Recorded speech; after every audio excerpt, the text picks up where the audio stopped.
Olá, amigos do Irmã Sheila.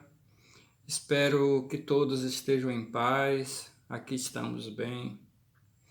Estamos passando por um momento difícil, mas de extrema necessidade, pois precisamos nos encontrar, aquela busca interior necessária, né? Para o nosso aprendizado. Nós trazemos aqui algumas canções que vão servir para a nossa reflexão. Então, vamos buscar, através dessas canções, sintonizar com os bons espíritos, para que eles nos tragam paz, alento, calma nesta hora. O nosso norte deve ser os ensinamentos do Mestre Jesus. Não nos esqueçamos disso. Rogo aos bons espíritos que estejam sempre conosco em todas as horas e que busquemos a oração sincera, a oração verdadeira, a oração que é também ação. Esta é a verdadeira oração. Que Jesus nos abençoe agora e sempre. Um grande abraço.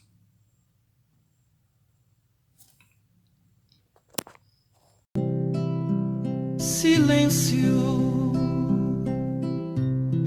minha alma está em prece, te buscar na escuridão da noite,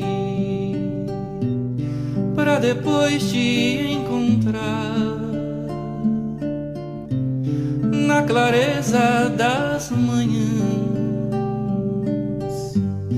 E tu vem sempre sorrindo num eterno amanhecer. Amigo, tenho tanto pra te agradecer. Nos momentos mais tristonhos te senti sempre presente, e nas horas mais felizes teu olhar me iluminava, tua mão me conduzia, alegrava meu viver.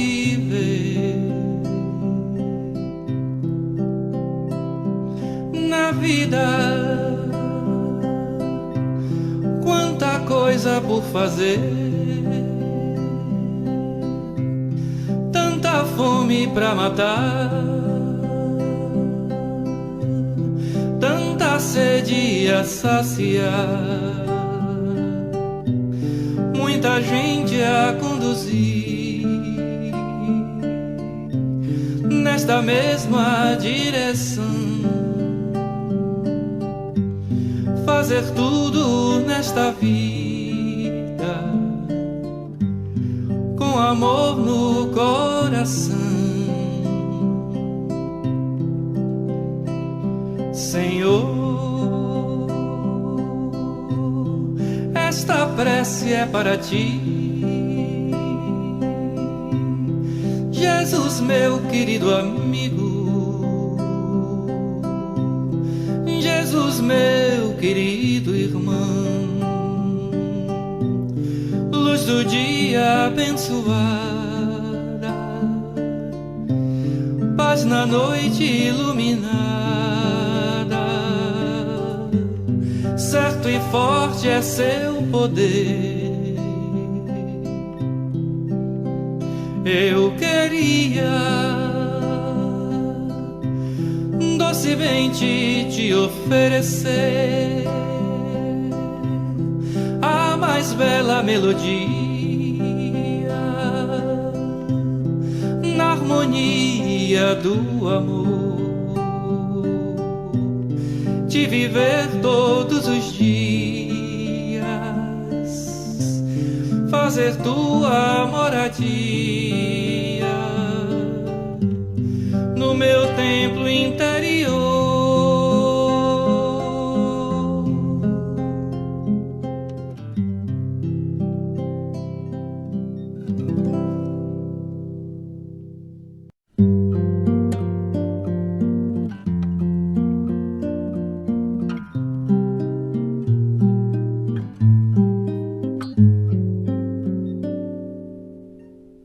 A casa do caminho aqui está, porta aberta para todo que aqui quiser entrar. Porta aberta, temos a flor da oração para ofertar. Porta aberta, e a mão amiga para sempre acalentar. Porta aberta,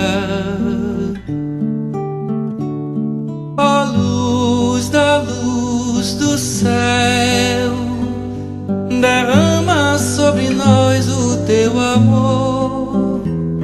Ó luz da luz do céu, inspira-nos nesta caminhada, que cada passo seja dado em direção do que ensinou o amável peregrino, e cada gesto iluminado pelo amor auxilie, todos sejam bem-vindos.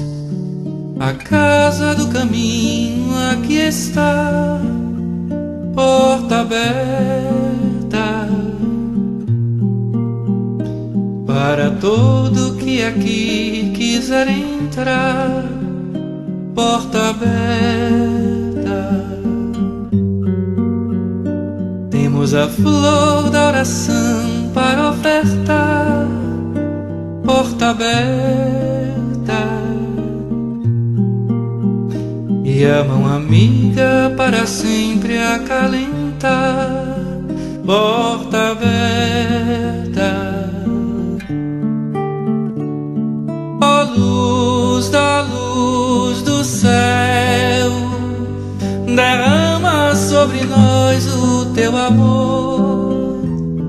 Ó luz da luz do céu, inspira-nos nesta caminhada, que a oração nos mostre sempre aonde ir, enchendo-nos de fé e alegria, que o coração esteja sempre em prontidão, e o bom Francisco seja sempre nosso guia. A casa do caminho aqui está, porta aberta para todo que aqui quiser entrar. Porta aberta, temos a flor da oração para ofertar. Porta aberta,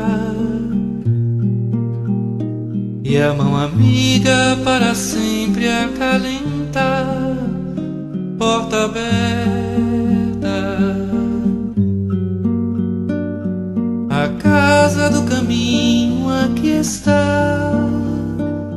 Porta aberta para todo que aqui quiser entrar.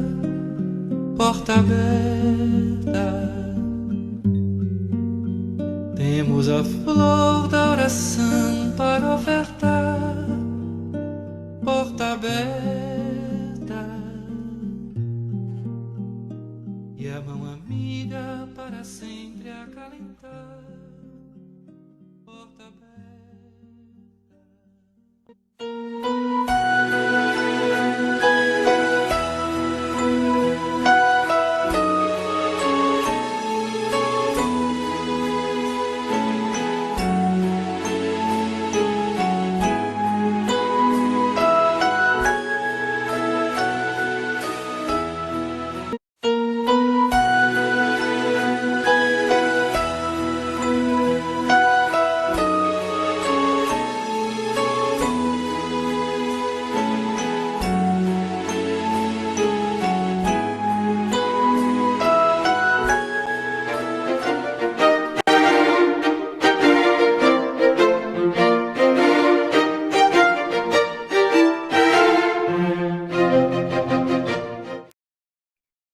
Olá, amigos. Nossas saudações cordiais.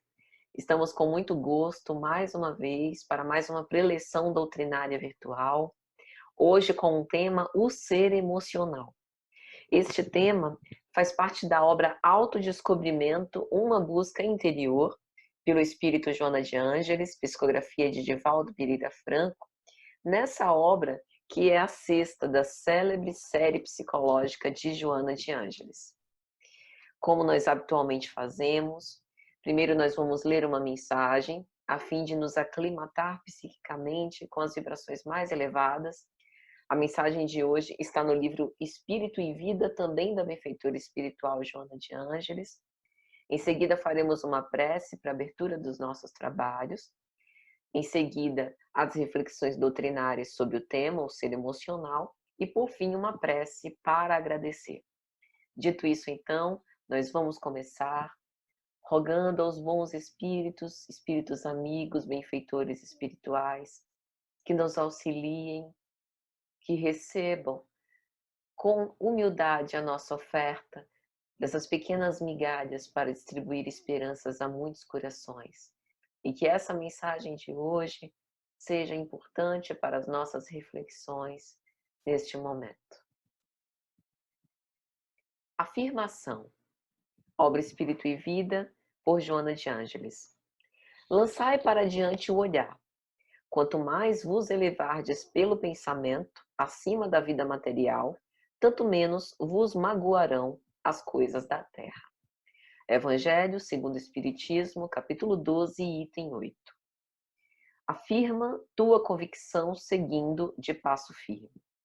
Enquanto o céu se colore de raios irisados e tudo sorri o cristão, pouco difere do homem comum.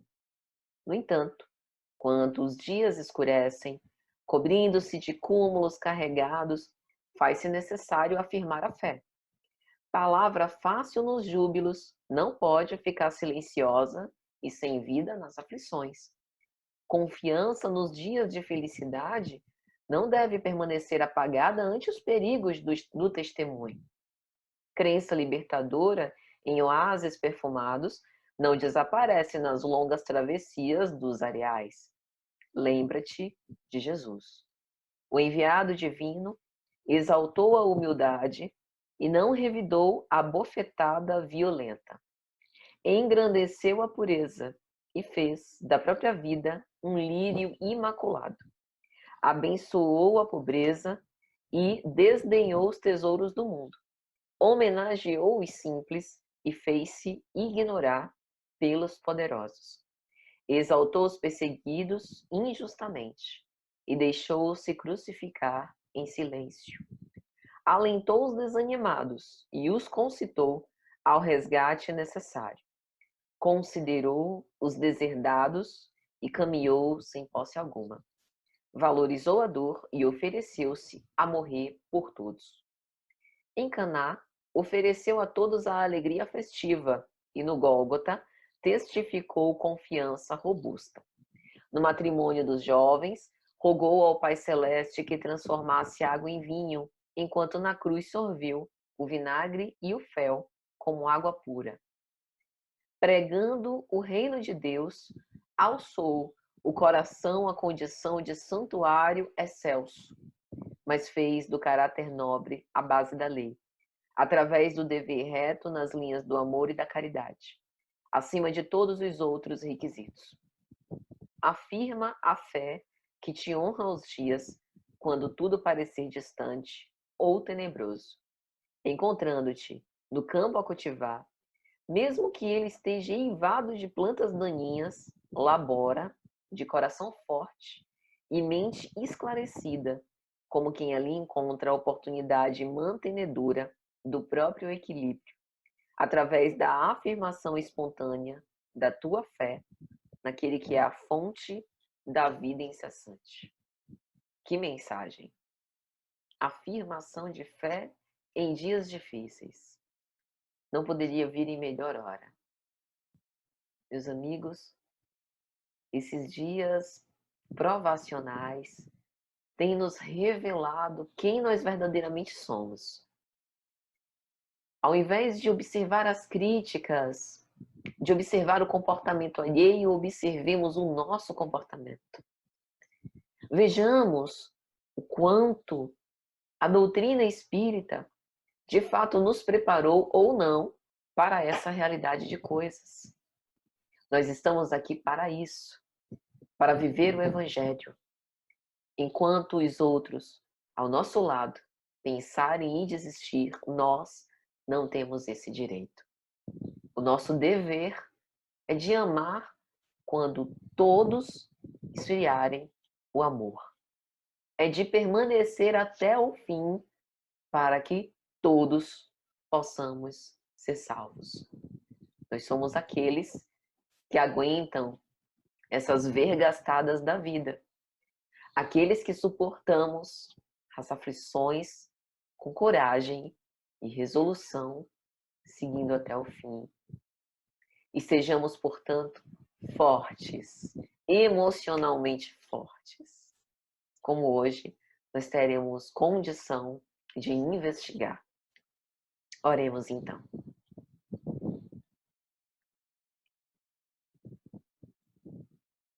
Senhor Jesus, Mestre Divino, nós te rogamos pela necessidade que temos de nos conectar convosco.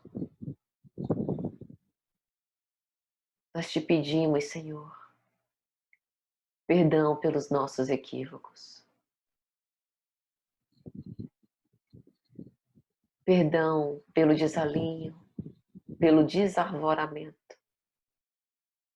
Pelas vezes que fraquejamos, que delinquimos contra a vossa lei.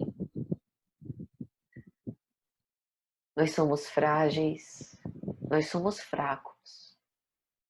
Como o apóstolo Paulo dizia, vasos de barro, mas carregando essa água viva do tesouro de Deus. Que esse tesouro brilhe especialmente nestes dias tão carecentes. Que a nossa fé seja reforçada, especialmente nesse momento. Que nós possamos sentir a vossa assistência, Senhor, como nesse exato momento, quando pacificamos as nossas emoções e sentimos essas vibrações de amor num amplexo invisível dos benfeitores espirituais da humanidade para conosco. Não obstante, aparentemente, sozinhos. Vem ter conosco, mestre amigo, hoje, agora e sempre. Que assim seja. Então, minha gente, vamos refletir sobre o ser emocional nessa obra maravilhosa intitulada Autodescobrimento, uma busca interior. O nosso tema faz parte do segundo capítulo, intitulado Equipamentos Existenciais. Eu gosto sempre, antes de abordar o capítulo de uma obra em palestra, quando me é solicitado, de falar um pouco do prefácio.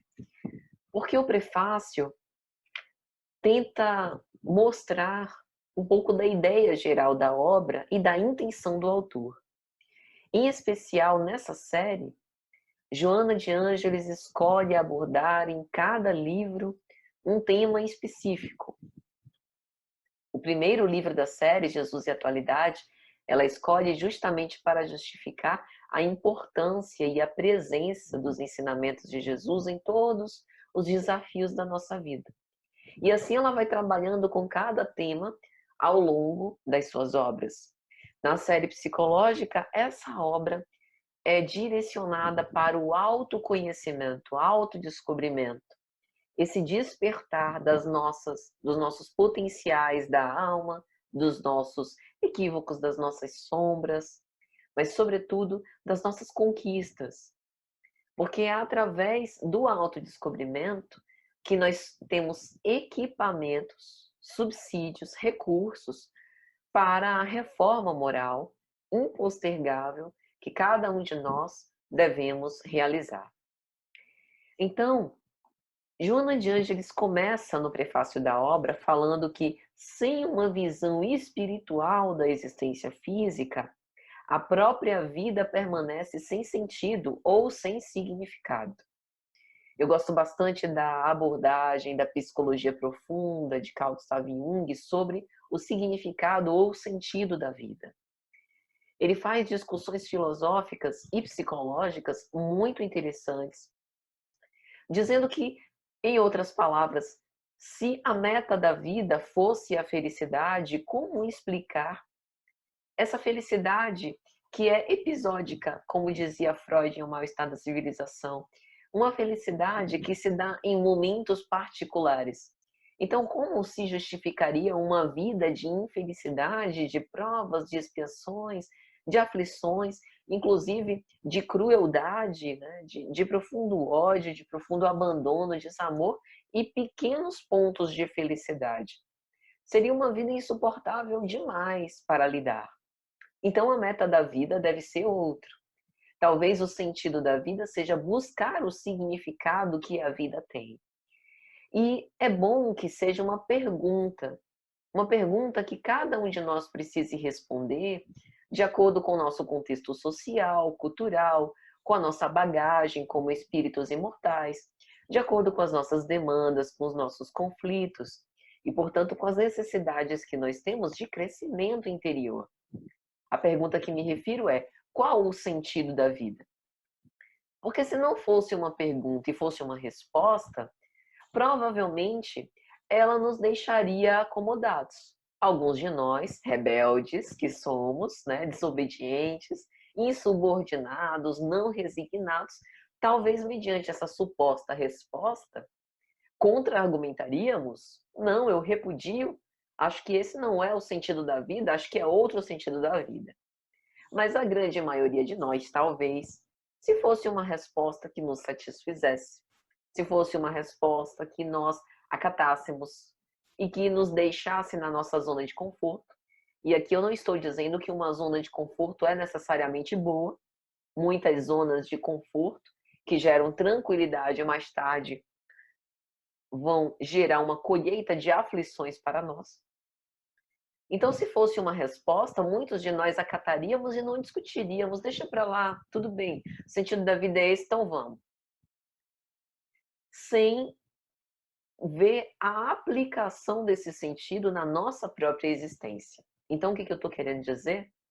Que o sentido da vida é uma pergunta, é uma questão para nos deixar inquietados, para que a gente se mobilize, se implique e tente responder isso ao longo da vida. Então, não é depois de ter respondido, acabou, e aí a vida pode acabar, fechou as cortinas e está tudo resolvido. Essa inquietude, que a psicanálise chama da falta constitutiva, né? O sujeito quer algo que ele não consegue nem definir que objeto é esse que ele está querendo tanto alcançar. Porque ele vai deslizando, né, o seu desejo por vários objetos, sempre insaciável, e nunca chega. Então, será que ele nunca acertou o objeto de desejo? É porque ele não existe. De modo análogo, para o sentido da vida, acontece algo parecido. Quando a gente passa por diferentes momentos, a nossa maturidade psicológica vai ampliando a nossa compreensão. E aqui eu não estou falando apenas de inteligência cognitiva, mas sobretudo inteligência emocional. Então vai ampliando a nossa compreensão para que a gente possa depreender um significado mais alto da vida, que em geral traz serenidade, traz completude, né? Traz plenitude, traz calma, paz, quando é movido por um ideal. Então, o ideal não é uma resposta estanque. O ideal é um convite ao trabalho. É um convite a se movimentar e crescer com isso. É algo que nos move, mas não nos move porque é algo que a gente pega e coloca no lugar onde está o vazio existencial. É uma espécie de dínamo que faz com que a nossa força psíquica se movimente e a gente maneje essa força para as realizações. E quando a gente tem um ideal, a nossa vida ela é toda repleta de realizações que, em geral, tem a ver com o contato com o outro, né? Por exemplo, se a gente pensar numa causa humanitária, Fraternidade Sem Fronteiras, que tem a ver com o outro e com algo que, para mim, dê significado. Então, o significado da minha vida passa a ser a dar também significado à vida dos outros. E com isso eu vou me realizando. Não é que eu vá esquecer de mim, me abandonar para realizar o outro. Mas ao realizar o outro, eu também me realizo, né? Então, o sentido da vida, ele é uma pergunta por isso, para poder nos movimentar. E o que Joana de Ângeles está dizendo é o seguinte: se só existisse a vida física, né, considerando aqui a não perpetuidade da existência além da vida física, realmente a vida não teria sentido, porque que importaria tudo sofrer, tudo padecer? Pensemos na vida de Jesus, que entregou a sua vida para os seus amigos, para aqueles que o odiavam, para aqueles que não queriam ouvir a sua mensagem, com quem ele nunca brigou, com quem ele nunca discutiu, apenas doou-se. Como a própria mensagem de Joana, a afirmação, ele transformou nas bodas de Caná água em vinho, e na crucificação precisou sorver em silêncio o fel acre, né, do vinagre que lhe foi oferecido, enquanto ele amargurava de sede. Alguém que foi traído pelos seus amigos, aquele que mete a mão no prato comigo, este há de me trair. Aquele que foi odiado pelos inimigos, mas que ensinou e praticou o amor a eles. Qual o sentido dele passar por uma existência sendo puro, nunca ter cometido pecado algum, passar por uma existência com tantas aflições e tormentos, se a vida física restringisse também a existência como um todo? Então, a percepção de Joana é muito importante para que a gente se aceite e se perdoe. Porque se eu sei disso, se eu tenho essa visão espiritual, se eu tenho essa visão imortalista, eu posso me enxergar com carinho. Porque ao invés de eu me ver, meu Deus, mas eu sou uma pessoa muito problemática, traumatizada em demasia, excessivamente melindrada, as pessoas não podem falar nada comigo, que eu já... Não é apologia para a gente continuar do jeito que está, mas é entendimento que as nossas questões são arraigadas, que ao longo das reencarnações, cada personalidade que nós encetamos e os desvarios que nós cometemos foram gerando heranças emocionais para esse espírito que vive sempre e que eu não consigo me deslindar dos meus equívocos do dia para a noite, que eu preciso reviver muitas vezes, alternar de papéis muitas vezes, me colocar no lugar do caído no chão, como na parábola do bom samaritano, me colocar no lugar do bom samaritano que passa e ajuda, me colocar no lugar do levita e do doutor da lei que passam indiferentes. Eu preciso trocar de papéis o tempo inteiro para que eu possa entender o que é ser emocional, o que é ter este complexo de vivências, de formas de manejo existencial, para que eu consiga, a partir daí, me transformar. Então, ela vai dizer ainda que a energia é um fator causal para a construção do indivíduo, né? Essa fonte de energia psíquica que nos anima, que nos dá vida, que nos propele para a construção criativa, familiar, social, que alimenta o ideal. A nossa fantasia, os nossos pensamentos, vitalizados como forças vivas, acabam representando uma construção psíquica que nos dirige, que nos comanda, e que nós também interferimos e transformamos a todo tempo. É como se a gente vivesse numa roda em que nós tivéssemos uma espécie de energia pulsional que nos alavanca para o desejo e para a construção do que a gente quer realizar e que a gente também fosse envolvido por isso. Mas o controle sempre vai estar nas nossas mãos. Porque é através da nossa inteligência, e quando eu falo de inteligência emocional, eu estou dizendo que para amar eu preciso querer. Eu posso me autodeterminar a amar. Para ter paciência eu preciso querer. Para obedecer eu preciso querer. E é por isso que a vontade é colocada por Leon Denis em O Problema do Ser, do Destino e da Dor como a maior de todas as potências da alma. Porque a gente mobiliza com ela essa energia psíquica para a construção do que a gente quer realizar. E aí ela vai mencionar Freud e Jung, dizendo que um ensejou uma visão mais profunda do ser humano. Os dois tiveram contribuição, mas um deles, falando de Freud, encarregou-se da metodização do inconsciente, que o inconsciente tem as suas leis próprias, que é uma voz que não descansa até ser ouvida, que não raras vezes nos dirige, que se expressa através dos xistes, dos atos falhos, dos sonhos, da compulsão à repetição,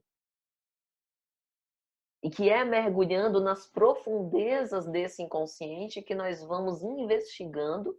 E aí ele desenvolveu um método específico para isso, na psicanálise, investigando as causas inconscientes. Por que a gente faz o que a gente faz? Quais são as raízes disso? E Jung, com a sua poderosa contribuição do estudo dos arquétipos. Arquétipo é um conceito simbólico e um conceito bastante rebuscado, refinado, que em geral, em algumas abordagens mais curtas, a gente tenta simplificar, mas sempre incorre no erro de não alcançar o seu significado essencial. Então, em geral, a gente diz de uma forma mais simples, mais breve, que o arquétipo é uma espécie de modelo, de molde. Numa das obras de Joana, a própria editora Leal coloca que, para Jung, o arquétipo é um conteúdo imagístico e simbólico do inconsciente coletivo compartilhado por toda a humanidade. Então, o arquétipo é uma espécie de estrutura, uma estrutura semelhante, comum aos indivíduos. Mas é só a estrutura que é semelhante.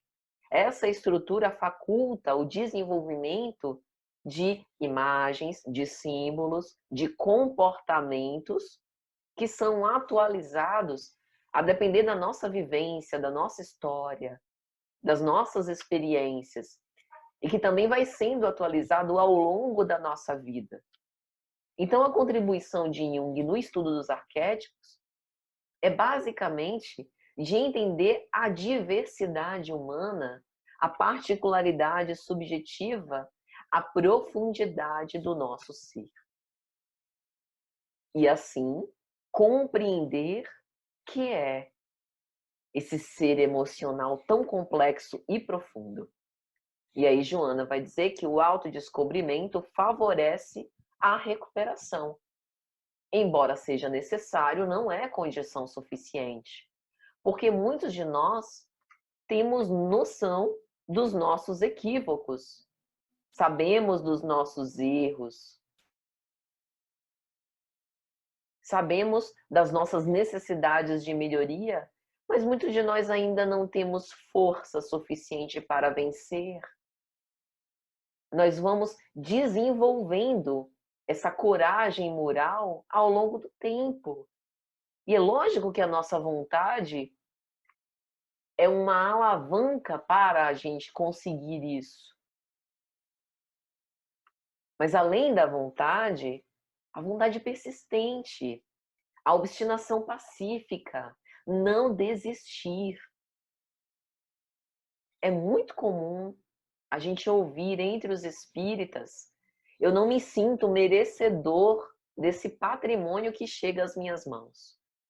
Eu não consigo ser espírita. Raul Teixeira ficou famoso por conta dessa frase. Espírita não é para quem quer, espírita é para quem pode, é para quem consegue. Bom, eu sou uma profunda admiradora de Raul Teixeira e concordo com ele, entendo o sentido das palavras. Mas essas palavras também são uma exortação carinhosa, consiga também, porque para quem se diz espírita, se afirma espírita, não é fácil mesmo. Todas as vezes que nós falamos sobre estes temas, falamos sobre o Evangelho, nós nos constrangemos pelo muito do Evangelho que a gente ainda não consegue viver. O Evangelho é essa mensagem sublime a que nós todos aspiramos, que nós estudamos, que nós nos envolvemos, que nós nos dedicamos a praticar na nossa vida. Nós não podemos desistir, porque o Evangelho foi feito para nós, não para os anjos. Os anjos já vivem o Evangelho integralmente. Os anjos já passaram pelos processos e pelos estágios da humanidade a que nós ainda estamos sendo experimentados. O Evangelho é para nós, que buscamos a nossa redenção, a remissão dos nossos equívocos. E nós precisamos nos sentir dignos disso. Dignos de reparação. Não há sobre a terra aquele que não tenha jeito.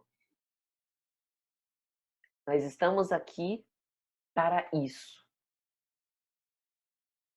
E que bom que, em especial hoje, nós vamos ter a oportunidade de autodescobrir-nos. Não que eu vá devassar segredo de ninguém, mas muitas vezes, quando a gente ouve uma preleção, a gente se identifica com que o autor espiritual, neste caso Joana de Ângeles, compartilha para conosco. Quando terminar a palestra, leia a obra, leia o capítulo, fixe esses ensinos. E ela diz ainda: autodescobrir-se é conscientizar-se das nossas possibilidades. Não é alimentação de culpa, não é tormento íntimo, é se convencer que a gente pode identificar limites, dependências, aspirações, o que eu ainda não tolero, o que eu ainda não consigo. Às vezes a gente quer colher frutos antes do tempo. Onde ainda há folhas, a gente já queria que houvessem flores e frutos. É preciso respeitar a ordem natural das coisas. Tem muitas questões que nessa vida nós já devemos ter vencido, que nos arrastamos há séculos repetindo o mesmo erro. É preciso, então, ter coragem e persistência, perseverança. E aí, só para finalizar o prefácio, Joana vai colocar alguns requisitos para o autodescobrimento. Para se autodescobrir, a gente precisa cumprir alguns passos. Insatisfação atual. Se eu acho que não tenho nada de errado, se a minha vida está ótima, se eu estou completamente satisfeita com todas as minhas particularidades e questões, que bom para você. Mas aqui eu estou falando de outras pessoas, então. Quem está insatisfeito está se incomodando com algumas ações e comportamentos. ou com alguns pensamentos. Insatisfação atual é o primeiro passo para se autodescobrir. Quem não está insatisfeito, ainda nem caiu a ficha, como a gente diz por aí. Vai chegar o tempo, deixa lá. O despertar vai chegar. Segundo passo é desejo de mudança. Porque às vezes a gente está insatisfeito. Vai dar muito trabalho, deixa para a próxima encarnação. A Terra está tão boa. Deixa para depois. Essa já deu. Olha lá. Olha o processo que nós estamos vivendo com essa pandemia. A gente já vinha tendo tanta palestra sobre esses temas, não é, meus amigos? Transição planetária, mundo de regeneração, mundo novo, os tempos são chegados e a gente não estava prestando atenção. Chegou. E agora? Quem não tiver desejo de mudança, fica como? Terceiro ponto, persistência. Então, eu estou insatisfeita, tenho desejo de mudança, mas não vou conseguir vencer tudo de uma vez. Então, eu preciso renovar os meus propósitos. Disposição para se aceitar. Se eu repudio quem eu sou, eu acabo condenando o joio junto com o trigo. Eu preciso aceitar as minhas sombras. Porque as minhas conquistas espirituais, por mais imperceptíveis que sejam, diminutas, são conquistas. Porque a luz não tem uma natureza equívoca, sempre é luz. Então eu preciso aceitar quem eu sou, porque foi o que eu consegui até hoje. Energia para vencer a si mesmo.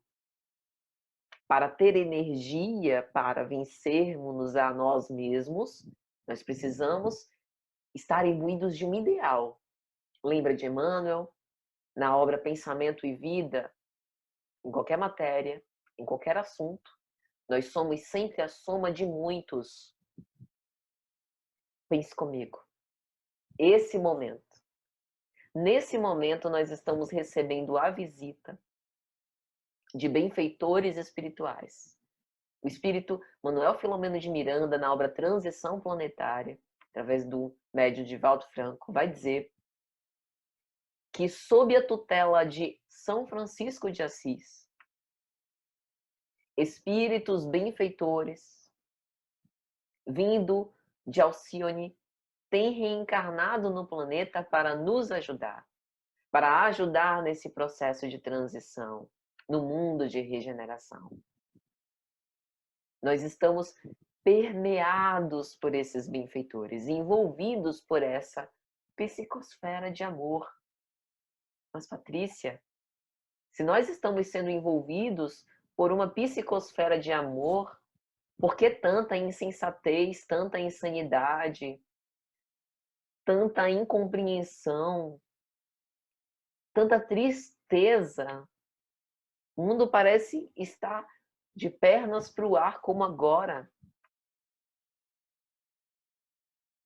Nós precisamos ter olhos de ver e ouvidos de ouvir, como disse Jesus. Somos antenas. Sintonizamos com o que temos afinidade. Por isso, Joana vai dizer energia para vencer a si mesmo. A energia para que a gente possa se sintonizar com o mais alto. Para que nós possamos engrossar as fileiras desses espíritos que já se deram conta dos seus equívocos e querem uma vida diferente.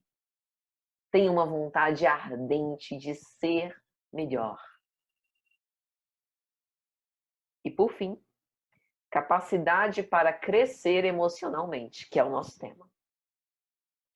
Então, Joana, no ser emocional, neste capítulo, vai dizer: o homem e a mulher são seres emocionais.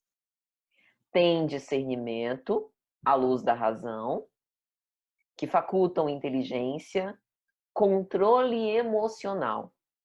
Mas isso nem sempre dá certo. É por isso que nós temos visto o quanto de conflitos existenciais por conta de desequilíbrios emocionais. E porque é tão difícil conseguir o controle emocional? Será que é por causa da obsessão, do assédio espiritual? Será que é por causa da pandemia, das provas que nós temos? Será que é por causa da família com quem nascemos? É uma série de fatores. Mas a preponderante é a resolução íntima. Por que eu digo isso? Joana vai dizer o seguinte: a emoção bem direcionada torna-se um dínamo gerador de estímulos e forças para realizações expressivas.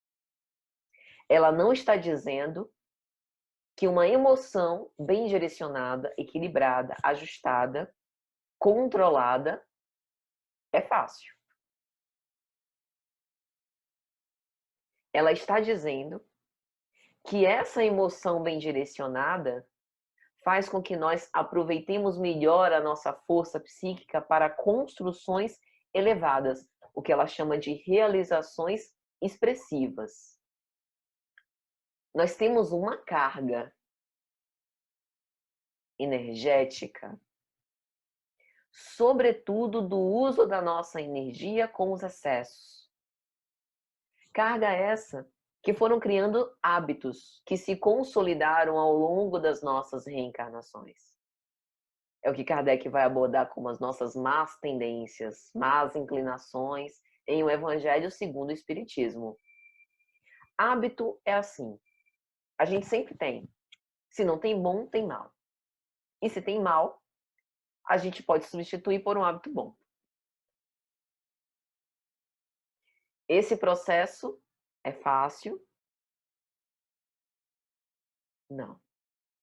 Mas se nós nos autodeterminarmos, por isso eu falei resolução íntima, e se nos mantermos perseverantes nesse ideal, o próprio ideal vai nos alimentar para nós continuarmos neste caminho a ponto de alcançar o controle das emoções.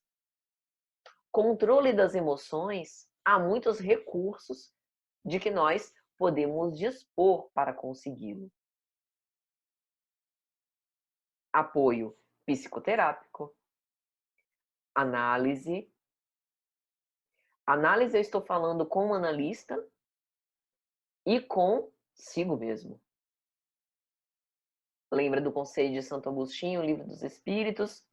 Fazer o que eu fazia quando estava na Terra, passava em revista todo o meu dia. Às vezes a gente não tem a coragem. E quando a gente esbarra, tá, vamos lá, vou passar em revista todo o meu dia, eu saí na rua, encontrei com o vizinho e fui indiferente. Deixa pra lá, já tô com sono, fazer uma prece, um Pai Nosso, vou dormir.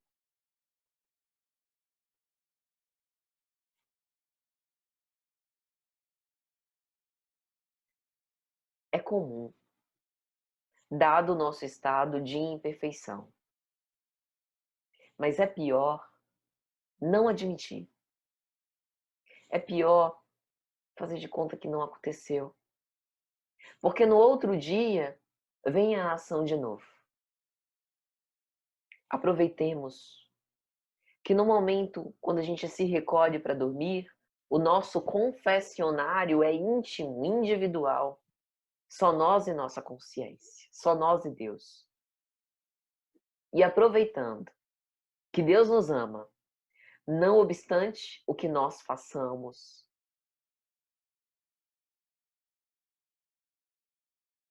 Vamos abaixar as nossas resistências e nos confessar para nós mesmos. Então, a autoanálise, evangelho, evangelho-terapia, prática do amor. O que do amor eu consigo fazer?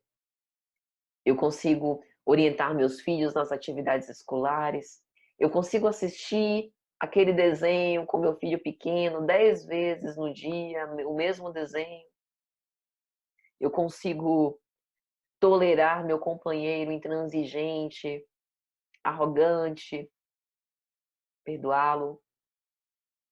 Eu consigo separar roupas, comida, para fazer caridade material para quem está nas ruas. Consigo me compadecer pela situação dos animais em abandono. O que eu consigo fazer em matéria de amor? Faço tudo. Aquilo que eu ainda não consigo fazer, eu coloco como meta. Por exemplo, se para mim é insuportável amar alguém que me é ingrato, a meta é amar. Mas antes disso, tem pequenos passos. Respeitar o direito que o outro tem de não me amar. Não desejar-lhe o mal. Não me regozijar quando o mal lhe suceda. Até o ponto de desejar o bem e de ficar feliz quando um bem lhe suceda. Olha quanta coisa a gente precisa pôr em prática para a realização desse ser emocional que nós somos.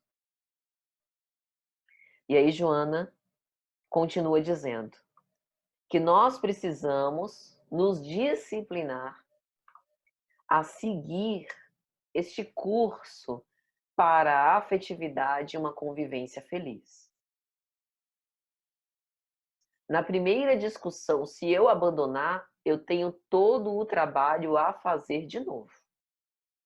E é interessante que no nosso gênero de provas, por exemplo, se tem lá no nosso gênero de provas, conviver com uma pessoa que seja incompreensiva. Aí a gente começa um relacionamento, a pessoa é incompreensiva, aí você larga a pessoa. No ponto do próximo relacionamento, o ponto exato que começa o relacionamento é onde parou no outro. Emmanuel vai dizer que são as situações magnéticas que a gente atrai de acordo com o nosso gênero de provas. É impressionante. É a lei. Então, se a gente desiste, a gente vai ter que refazer do ponto onde a gente parou. Por isso a persistência. Enfrentar as dificuldades. Se é uma relação através da qual a gente consiga crescer, vamos continuar. Modificar aquilo que é difícil, dar o braço a torcer, mas preservar esse tipo de convivência.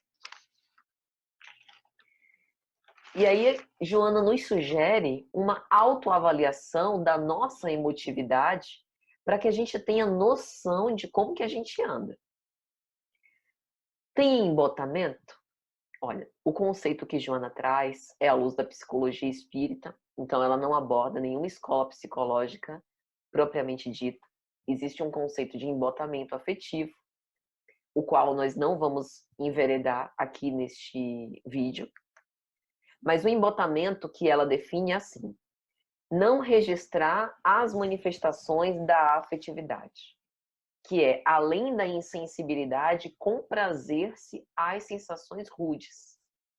É como Kardec coloca no Evangelho, né? Que para alguns o Evangelho é uma música nos ouvidos que até nos emociona. Para outros, não provoca a menor sensação. Se é esse o caso de embotamento, o caso é grave. A gente está completamente com o serviço todo a se realizar, serviço aqui, falando dessas manifestações emocionais. O nosso estado é de exaltação, ou seja, nós estamos deturpando as manifestações de carinho, perturbando o nosso discernimento, porque essa euforia em demasia também representa um descontrole emocional.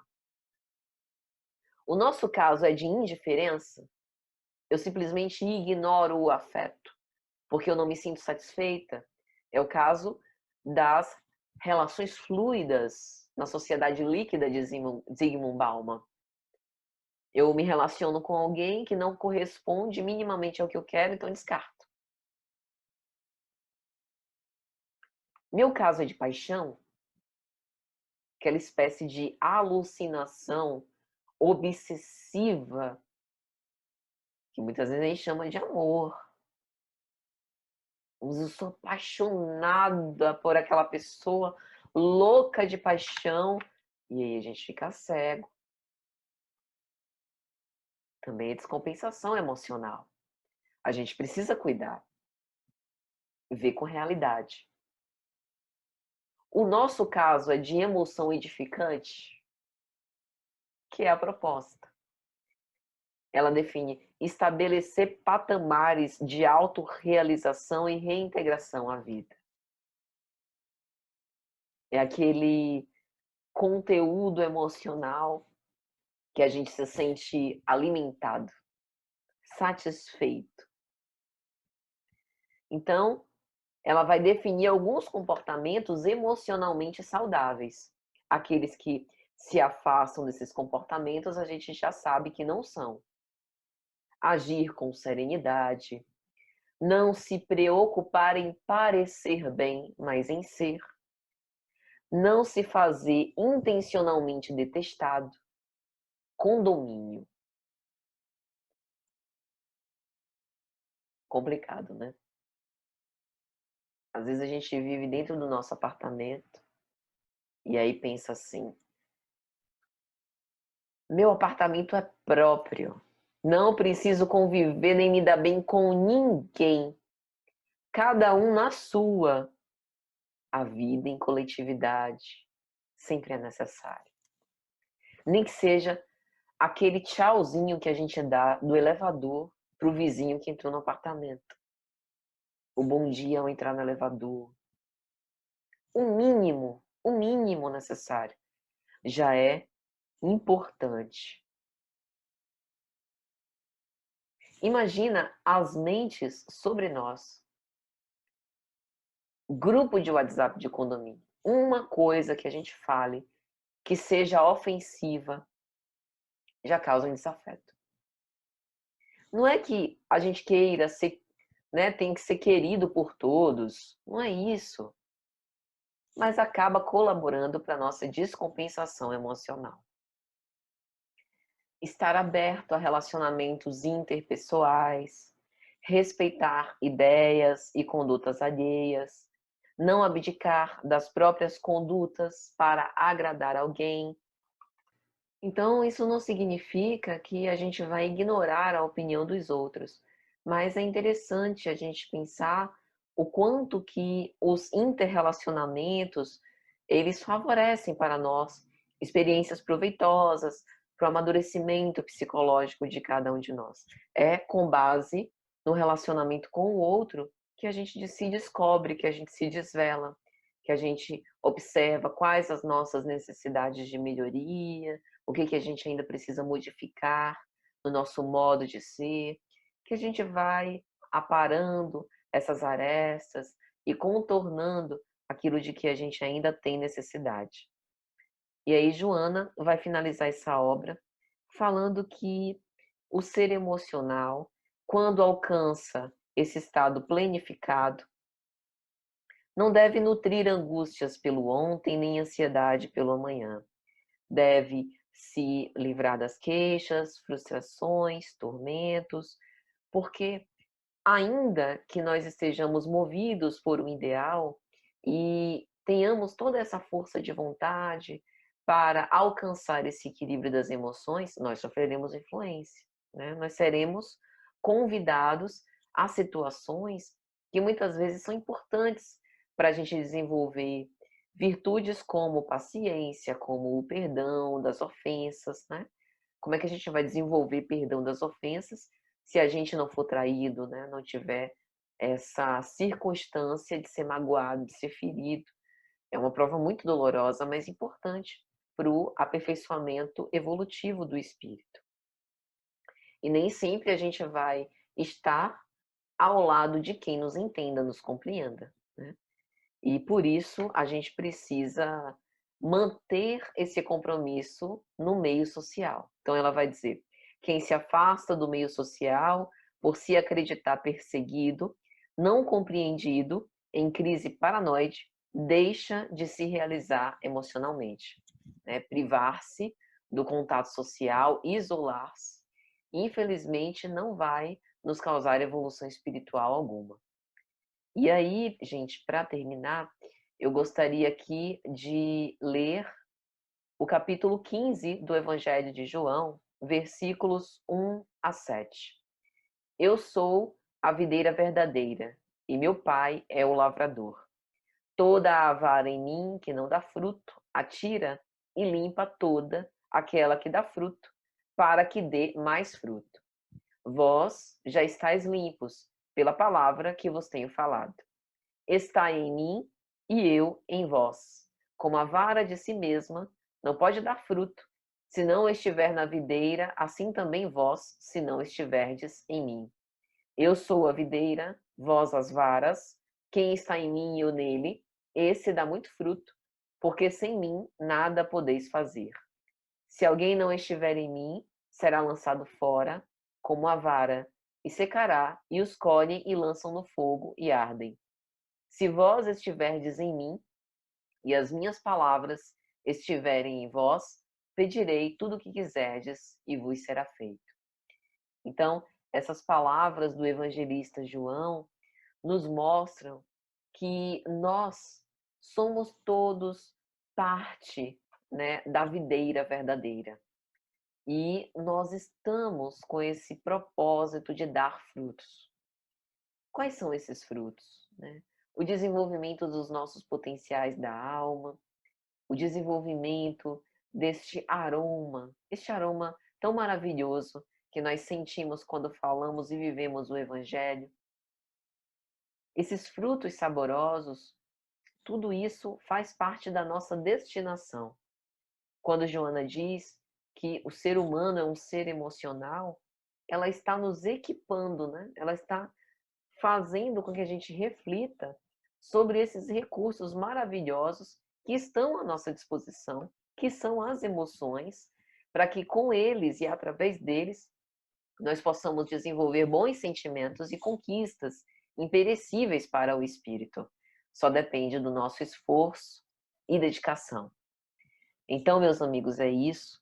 Eu espero sinceramente que tenha sido de alguma sorte útil, que vocês tenham gostado.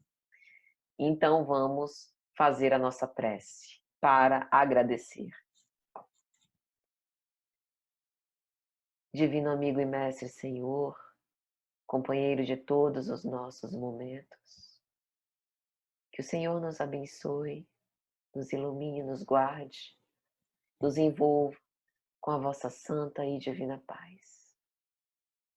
Mestre divino, Pai de misericórdia, rogai por nós, protegei-nos hoje e sempre. E para isso nós oramos. Pai nosso que estais nos céus, santificado seja o vosso nome. Venha a nós o vosso reino. Seja feita a vossa vontade, assim na terra como nos céus. O pão nosso de cada dia nos dai hoje. Perdoai as nossas dívidas, assim como nós perdoamos aos nossos devedores. E não nos deixeis cair em tentação, mas livrai-nos, Senhor, de todo mal, que assim seja. Que assim seja, meus amigos. Muita paz a todos.